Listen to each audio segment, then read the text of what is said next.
Здравствуйте, дорогие подписчики и гости канала. Сегодня буду готовить очень простой, но вкусный пирог – шарлотку со сливами. Чтобы сэкономить время, сливы я разрезаю на две части. Вы можете нарезать сливы дольками или кусочками, как вам нравится. Количество слив по вкусу. Я взяла 8 штук. Часть слив я уже почистила. Бисквит для шарлотки готовлю классический. Яйца, сахар и мука. Для не очень высокого пирога диаметром 26 см в миску разбиваю 5 яиц. Яйца у меня категории СО, и они комнатной температуры. Если вы хотите получить более высокий пирог, то возьмите 6 яиц. Добавляю 1 пакетик ванильного сахара. Это 10 грамм. И для баланса вкуса щепотку соли. Перемешиваю на низкой скорости миксера до образования пены.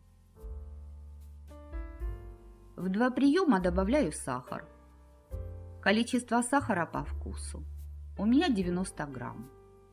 Сливы не очень сладкие. Обычно я добавляю 70 грамм сахара на этот объем.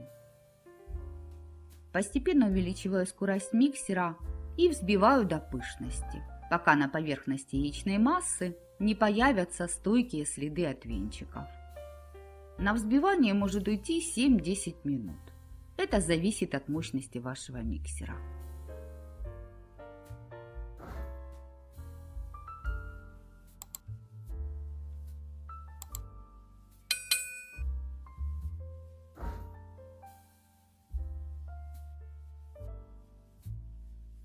К концу взбивания я снова постепенно снижаю скорость миксера.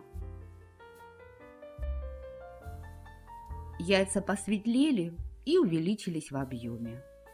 Вот такая у них консистенция. Миксер больше не нужен. Муку для шарлотки я не взвешиваю, пользуюсь классической пропорцией. На одно яйцо 1 столовая ложка с горкой муки. Муку просеиваю и добавляю в 2 приема. Сначала добавляю 3 столовые ложки.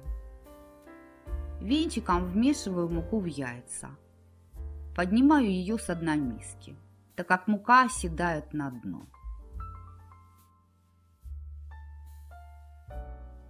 Добавляю оставшиеся 2 столовые ложки и перемешиваю круговыми движениями, стараясь не нарушить воздушность теста. Список необходимых продуктов оставлю в описании под видео и в конце этого видео.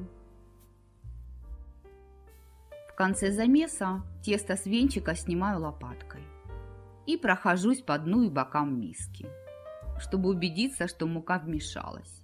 Но слишком долго не мешаю, чтобы тесто не опало.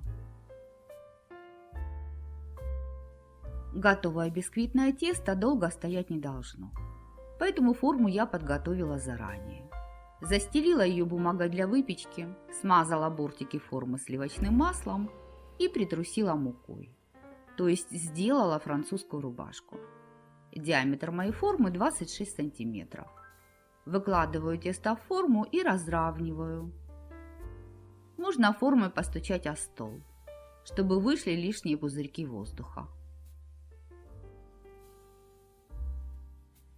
В миске у меня примерно 2 столовые ложки кукурузного крахмала. Беру половинку сливы, опускаю в крахмал и кладу сверху на тесто.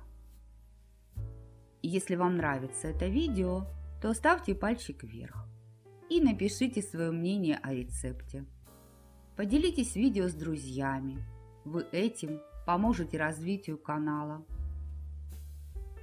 Форму отправляю в заранее разогретую духовку при температуре 180 градусов. Выпекаю пирог в режиме вверх-вниз примерно 30-35 минут до сухой зубочистки.